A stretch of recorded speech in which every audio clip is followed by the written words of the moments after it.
claro que todo mundo lembra do vídeo que escancarou a discussão pesada sobre adultização na internet e acabou levando o Ítalo Santos e o seu companheiro, o Israel, para a cadeia. Um vídeo que saiu do YouTube e foi parar no centro de um processo judicial que hoje corre em segredo de justiça. Só que quando parecia que o caso seguia longe dos holofotes, algo totalmente inesperado aconteceu. Uma audiência fechada envolvendo juiz, advogados e testemunhas acabou vazando, e junto com esse vazamento, o depoimento de Felca veio a público, se espalhou pelas redes, ganhou espaço na mídia e trouxe de volta um debate que muita gente achava que já tinha esfriado. O próprio Felca, que estava sumido, resolveu se pronunciar e classificou tudo aquilo como uma vergonha, uma palhaçada.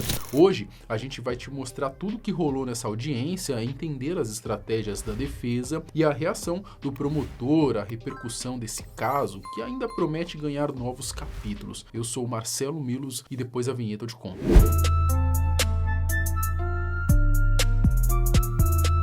Na última terça-feira, no dia 12 de janeiro, vazou um vídeo da audiência de Ítalo em que Felca prestou depoimento durante uma sessão realizada na segunda vara mista de Bahia, na Paraíba. Essa audiência teria ocorrido em novembro do ano passado, mas acabou vazando, justamente agora, em janeiro, tomou uma repercussão aí tão grande que o Felca resolveu, inclusive, se manifestar em relação a isso. Mas afinal, o que rolou dentro dessa audiência? É isso que a gente vai conferir agora. A audiência. Deixa eu te falar uma coisa bem direta aqui. Você vai ao mercado todo mês, certo? E você percebe que mês após mês tudo fica mais caro. O seu dinheiro vale menos, isso se chama inflação. E ela vai corroendo seu poder de compra aos poucos, empobrecendo quem não faz nada. Isso com certeza você já deve saber. A pergunta é, o que você vai fazer para não ficar para trás? A resposta é mais simples do que parece, mas não é fácil. Você precisa aprender a investir, aprender a lidar com o dinheiro de verdade. E é exatamente por isso que eu estou te trazendo esse treinamento aqui. Seja você alguém que não entende nada de investimentos e quer aprender do zero para no futuro conquistar a liberdade financeira, fazendo o dinheiro trabalhar para você, ou seja você alguém que já investe, mas quer parar de errar, fazer escolhas melhores, aumentar a sua taxa de retorno. Pensando nisso, eu trouxe um produto que vai te ensinar tudo isso. E antes que você pense que um treinamento desse nível com um investidor certificado via CNPI custa uma fortuna, calma, aqui vem a parte boa. Um produto desse custaria fácil aí mais de R$2.000. Só que agora ele está disponível por 12 de R$41. E eu desafio você a encontrar algo desse nível com esse conteúdo por esse valor. Um produto assim, como eu disse, facilmente beiraria aí uns R$3.000. Mas atenção, tá? Esse preço é por tempo limitado, é valor de lançamento, as vagas vão acabar e quando acabarem o preço volta ao normal, tá? Simples assim. O link eu vou deixar na descrição, clica, dá uma olhada, se tiver qualquer dúvida, o WhatsApp tá no final da página para você chamar e perguntar. O juiz, ele começou pedindo algumas informações básicas do Felca, como nome, endereço e outras coisas de praxe, logo em seguida as perguntas aí já começaram a ser feitas. Quantas crianças trabalhavam com os acusados? Trabalhavam entre aspas. Desculpa, a pergunta é qual criança? Quantas? Eu não tenho esse conhecimento. Mais de 2 crianças ou adolescentes? Eu não sei essa informação, eu não tenho esse conhecimento com precisão. O detalhe é que logo de cara um promotor pediu ao juiz que seguisse um código que dizia que nesse tipo de caso quem deveria iniciar as perguntas era ele e só depois, se o juiz quisesse, poderia complementar com outras perguntas. E aí ele já tomou uma lapada do juiz, né? O juiz disse para ele que o juiz pode perguntar a hora que quiser. Só pela ordem, requerer que seja seguido o artigo 212 do Código de Processo Penal, que coloca as partes como quem deve redigir e formular as perguntas, e ao final, caso o magistrado tenha interesse, de complementá-las. Apenas isso. Se tratando de um processo de fluxo processual penal, né? Não entendi o que o senhor falou, doutor. O senhor interrompeu aí a Que quem audiência. pergunta primeiro são as partes, tendo em vista que ele é uma testemunha. É isso que eu estou colocando, né? No caso, o Ministério Público, posteriormente a defesa, até para que não se argua de nulidades, tendo em vista o processo ter começado com O senhor vai pelo o juiz. senhor vai fazer perguntas daqui a pouco, a defesa também. E o juiz pode fazer perguntas, doutor, antes, depois, até após as partes. Eles começaram entrando no assunto da pesquisa que o Felca fez para o vídeo e também sobre a monetização, mais especificamente sobre como as visualizações interferem diretamente nos ganhos dos criadores de conteúdo. Além da questão da monetização. Eu vou fazer a pergunta direta. Felca, numa situação como essa que o senhor denunciou, como essa situação toda, a utilização desse tipo de conteúdo veiculado, pode fazer com que um produtor de conteúdo na internet fique mais conhecido e tenha mais ganhos com esse tipo de conteúdo? Quando você vincula conteúdos que são interessantes para a audiência, independente de quem seja essa audiência, quando existe um conteúdo onde se é interessante, esse conteúdo naturalmente ele viraliza, esse conteúdo naturalmente ele sai para fora, esse conteúdo naturalmente atrai pessoas para ver aquilo. É um conteúdo onde você aumenta a sua audiência de pessoas interessadas naquele tipo de vídeos, naquele tipo de conteúdos. Desse lugar surge a questão dos ganhos financeiros também, naturalmente, porque esse é o trabalho de um criador de conteúdo. A moeda de troca que ele tem é a audiência, é a visualização. O advogado de Ítalo perguntou se o Felca era um investigador profissional e por qual motivo ele escolheu falar dos vídeos do Ítalo, mas não de pessoas que usam crianças para divulgar jogo do Tigrinho, por exemplo. O foco do vídeo relacionado ao Ítalo Santos é em relação à Camilinha, que atende pelo nome de Camila Maria. As informações e a construção que o senhor fez nesse vídeo foram respaldadas em alguma informação externa ou tão somente naqueles vídeos que o senhor demonstra naquela produção que o senhor fez? Eu não tive informação privada ou externa do meio do que se já era de conhecimento público. O promotor questionou a pergunta e ela acabou não sendo aceita, já que a audiência era sobre o caso do Ítalo, não sobre o vídeo do Felca em si. E outra coisa também, o Felca não falou só do Ítalo, ele falou de diversas pessoas ali no vídeo dele, só que o Ítalo, é claro, tomou uma repercussão maior por conta do tamanho do Ítalo e porque o caso do Ítalo, pra mim, era ali o caso mais grave, tá? Mas tinha um caso ali uma outra menina que ele expôs também, né, que, se eu não me engano, uma mãe, eu não me recordo direito, chegou até a vender conteúdo, que esse era um caso tão grave quanto o caso do Ítalo, e aí não chegou a tomar essa repercussão tão grande que tomou o caso do Ítalo, porque eu acho que hoje a menina já é maior de idade, então é difícil esse processo acabar andando, mas o Ítalo, né, por conta do tamanho, por conta de tantas crianças que ele expunha lá nos vídeos, é claro que ia chamar mais atenção, e um monte de gente já fazia vídeo do Ítalo e ia acabar repercutindo mais, né? O tema adultização foi trazido pelo senhor com a proposição precoce da vida adulta a jovens e crianças. Dito isso, por que o senhor não abordou o tema de influenciadores que apontam a questão do jogo do tigrinho e aposta de azar usando crianças também, ou às vezes até filhos? O que tem a ver o jogo do tigrinho com a prática do Beto? A defesa quer entender qual é o critério que ele usou para expor o nosso cliente ao vídeo, excelência. Então, só isso. Nós estamos tentando entender quais são os critérios que a testemunha usou para apontar. Excelência, pela ordem, o Ministério Público requer o indeferimento da pergunta, porque nesse processo não se está julgando o senhor Felipe Bressari, ou Felca, ou o vídeo por ele produzido. Estamos julgando o senhor Ítalo Santos e o senhor Israel Natan por publicações que no vídeo do senhor Felipe, algumas publicações estavam lá. A defesa seguiu nessa linha de que a denúncia sobre adultização deveria valer para todo mundo. O advogado de Ítalo chegou a citar a televisão e questionar por que Felca não levou isso para o vídeo. Em certo momento, parece até que, sei lá, que estava admitindo que o Ítalo fazia tudo isso mesmo, mas sei lá, queria entender porque só ele que acabou virando alvo. Então, assim, meio sem lógica, né? É tipo assim, você tá falando aqui do Ítalo, mas você não falou da corrupção que acontece lá em Brasília. Então você é um hipócrita.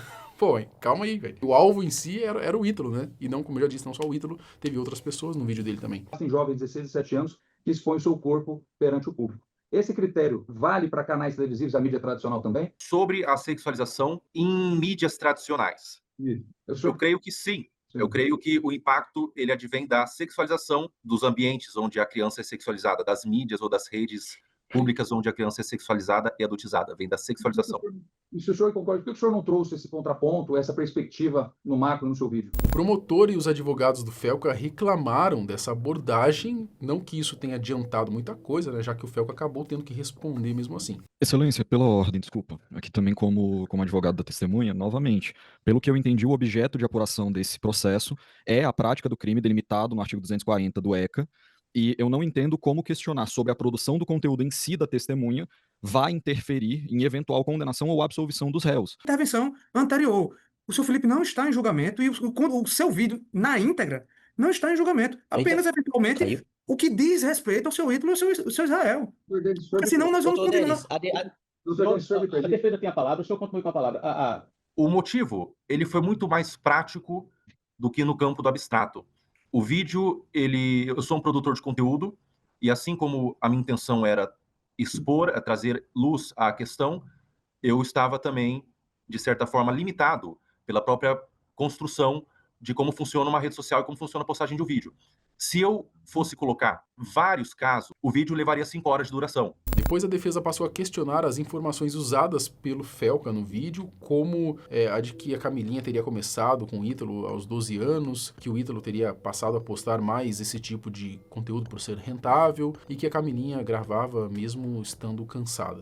Qual que foi a fonte de informação que o senhor usou para trazer essa afirmativa? Doutor, eu não vou conseguir especificar a fonte da informação, eu não vou conseguir dizer se ela veio de fontes públicas, separadas ao perfil oficial, às redes oficiais do Ítalo Santos, ou se veio, inclusive, do Ítalo Santos, ou se veio de fontes dos perfis da Camilinha. O senhor afirma o seguinte, aspas, o Ítalo percebeu que quanto mais era mostrado a Camilinha, era mais rentável em número. O senhor tirou essa informação, especificamente de números, de rentabilidade, de uma percepção individual do senhor ou de uma fonte concreta que o senhor examinou ao longo desse tempo? Com a sinceridade, doutor, eu não tinha um dado demográfico ou qualquer coisa do tipo. Eu não tinha um dado levantado por fontes oficiais. Então foi tinha uma indução que o senhor trouxe na construção que o senhor fez. O que eu tive nessa informação, sim, foi uma indução. No outro momento do vídeo, o senhor disse que a Camilinha era obrigada a se apresentar e estaria exausta, no minuto 13,42 do vídeo. O senhor sabe dizer de qual fonte o senhor tirou essa informação? Ou se, novamente, foi uma indução individual? Essa afirmação em que a Camilinha estava exausta, eu não me recordo. Perfeito.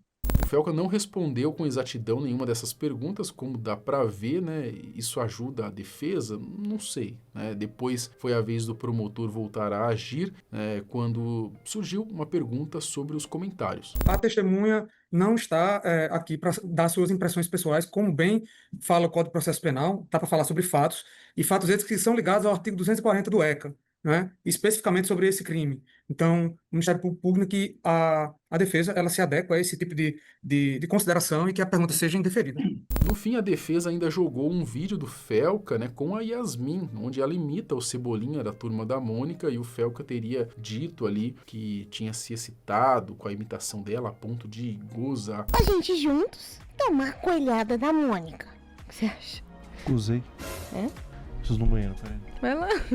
É claro, né, é uma brincadeira, para mim, de extremo mau gosto do Felca, né, mas isso não impacta na denúncia que ele fez contra o Ítalo, porque, afinal de contas, a audiência era contra o Ítalo, a audiência era para esclarecer e ajudar no processo contra o Ítalo, e não contra o Felca. Então, assim, se o advogado de defesa do Ítalo acha que tem condutas inadequadas do Felca ali, para um público infantil, de repente, que se abra e que se denuncie o Felca. Bom, mas não é o caso dessa audiência em si, foi exatamente nisso que o advogado ali do Felca acabou batendo. O senhor mantém um diálogo com uma outra influenciadora que interpreta a Mônica, da Turma da Mônica. E no vídeo, que a defesa vai disponibilizar os autos, o senhor afirma ter se excitado com as imitações infantis dela, a ponto de, aspas, ter gozado.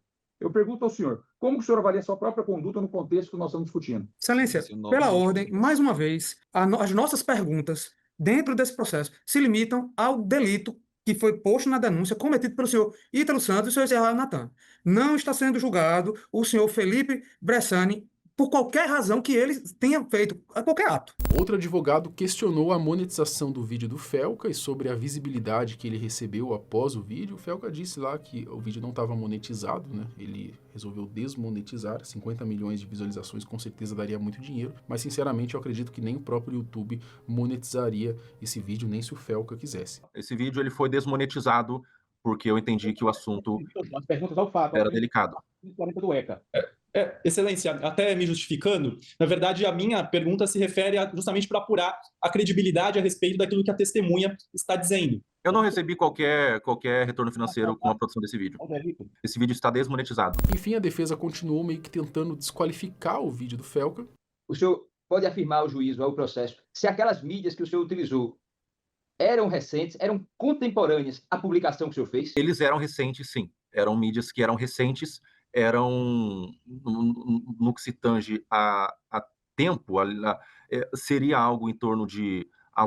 Eu falei em uma linha cronológica, então alguns eu falei de 5 anos atrás, outros 4, outros 3, outros 2, e outro 1 ano atrás e outros no mesmo ano. Então esses vídeos que o senhor está apresentando ao processo, ou que o senhor apresentou na sua mídia, eles tinha vídeo de 2024, por exemplo, onde ela se apresentava com aquela vestimenta que o senhor disse que atingia a moral e a ética. Tem vídeo de 2024? Não vou saber precisar essa informação, mas supondo, eu creio que sim. Eu creio que ela já produzia conteúdo em 2024. O juiz finalizou a audiência com algumas perguntas. Com o fim da audiência, o que deu para perceber foi que os advogados do Ítalo tentaram abalar tanto a credibilidade do Felca quanto plantar aquela pulguinha atrás da orelha em relação às informações que ele trouxe no vídeo. A dúvida que fica é, será que essa tática deu certo? Eu sinceramente acredito que não, porque o investigado ali era o Ítalo, né, e não o Felca. Mas talvez, não sei, talvez essa estratégia possa ter ajudado um pouco, né, tentar descredibilizar o Felca. Acho que foi essa linha que a defesa tomou. Eu acho que a defesa poderia ter tomado um rumo, então, sobre hipocrisia, de repente, já que o Felca bateu tanto em adultização, inclusive em plataformas de cassino, e hoje ele tá na Globo, de repente, não sei como que o advogado não trouxe um pouquinho dessa hipocrisia, de certa maneira, que a internet levanta hoje para poder descredibilizar ainda mais o Felca, né? Certo? Ele não tá atento no que o pessoal tá comentando sobre o Felca na internet. Repercussão e pronunciamento. Bom, o depoimento de Felca vazou, né? A repercussão foi grande, tão grande que o próprio Felca decidiu dar a sua impressão sobre essa audiência que participou e fez isso com um textão lá no Instagram, tá? Ele não veio em vídeo falar, né? Mas basicamente ele disse que foi ao tribunal para ajudar a justiça a esclarecer os fatos, mas que a defesa de Ítalo estava mais preocupado em descredibilizar ele do que defender o acusado. Segundo as suas palavras, ele se sentiu em um circo com palhaços sem graça. Ele também falou sobre o vídeo ali com a Yasmin, né, que o advogado citou. Abre aspas. Hoje, uma pessoa vazou a audiência que eu fui de testemunha para o caso Ítalo Santos. Quero falar um pouco sobre. Ali, eu queria mesmo ser perguntado o máximo possível sobre o caso para esclarecer e ajudar no andamento do processo. Mas muitas perguntas não foram sobre o caso. Já no início da audiência, percebi que os advogados da defesa estavam mais preocupados em me descredibilizar do que defender o acusado. Muita doideira. Um atropelando o outro, perguntas absurdas, me senti num circo com palhaços sem graça. Um tribunal não é uma rede social. Meu objetivo era ajudar a justiça, contribuindo com os fatos, mantendo o máximo possível da responsabilidade e respeito que a situação merece, sem atropelar ninguém e de forma direta para registrarem no processo. Nada disso inclui performar indignação. A galhofa deixei para os advogados do Ítalo. Ali estava sendo discutido algo crítico. Uma criança que perde a infância é tão absurdo que tudo que é falado sobre isso é pouco. Muito foi feito nesses últimos meses, mas ainda é pouco. Sobre o que o advogado do Ítalo distorceu para me acusar de hipocrisia e que foi indeferido, não tenho muito a dizer. Ele trabalhou duro para cunhar uma boa pergunta e o resultado foi esse. Antes falei que era um circo com palhaços sem graça, mas esse foi exceção, né? Achei engraçado. Chamou o advogado do Ítalo de palhaços. Se toda essa pataquada servir para ajudar a causar mudanças, está valendo. A real é que tudo indica que quem pode acabar se livrando de uma condenação é o marido de Ítalo, tá? Ou pelo menos conseguir uma boa amenizada na pena. Mas vai saber também, né? Nunca dá para duvidar da nossa amada justiça brasileira. A audiência acabou indo parar na televisão, mesmo com o caso ainda correndo sob segredo de justiça na Paraíba. Como que essa audiência vazou? Só Deus e o Léo Dias sabe. Muita gente criticou o vazamento do vídeo, principalmente porque nele o Felca chega a falar até o próprio endereço, tá? Mas pelo que eu li, parece que as críticas estão caindo muito mais em cima dos advogados do Ítalo mesmo. Agora é esperar um pouco para ver qual vão ser as cenas, né, dos próximos capítulos dessa novela. E você, o que você acha? Você acha que o Felca mandou bem? Você acha que os advogados estavam ali, mandaram bem, conseguiram amenizar um pouco a situação do Ítalo ou não? Os caras estavam mais preocupados mesmo com o Felca do que com defender o Ítalo. E o telefone tá tocando aqui, eu vou atender. Até o próximo vídeo. Tchau.